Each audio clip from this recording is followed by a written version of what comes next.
हाँ? क्या दौर था वो, बिल्कुल। क्या लोग थे वो, मतलब उनकी बातें सुनकर हैरानी होती है। ऐसी कौन सी बात है, जरा हमें भी बता दो। उस दौर के संगीतकार खुद अच्छा काम करते थे तो दूसरे के अच्छे काम को सराहते भी थे।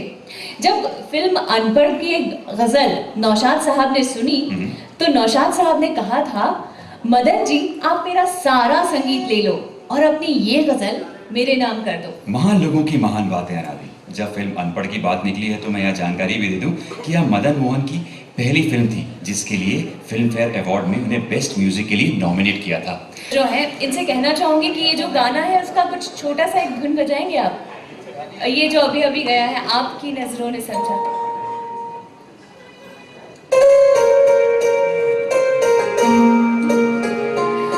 और इसके बारे में मैं ये बताना चाहती हूँ कि ये जो धुन है मदन मोहन जी ने लिफ्ट में बनाई, मतलब ये धुन को बार बार वो गुनगुना रहे थे और उनके जो बेटे हैं उन्होंने हाथ दबाया कि यहाँ पर सारे लोग हैं, ये क्या कर रहे हो।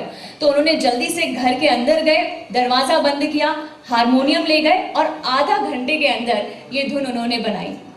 तो कितने महान संगीतकार थे वो। और कुछ बताना चाहोगी? हाँ, अब मैं मदन मोहन जी के बारे में कुछ और भी बताना चाहूंगी। बिल्कुल। मदन मोहन जी में एक अभिनेता भी छिपा था। अच्छा। और बतौर हीरो उनको एक फिल्म पर्दा भी मिली थी। अच्छा। मगर अधूरी रह गई और उन्होंने फिल्म आंसू और मुनीम जी में छोटी छोटी भूमिकाएं जरूर। नजरों ने समझा कनक श्री को गजल के काबिल।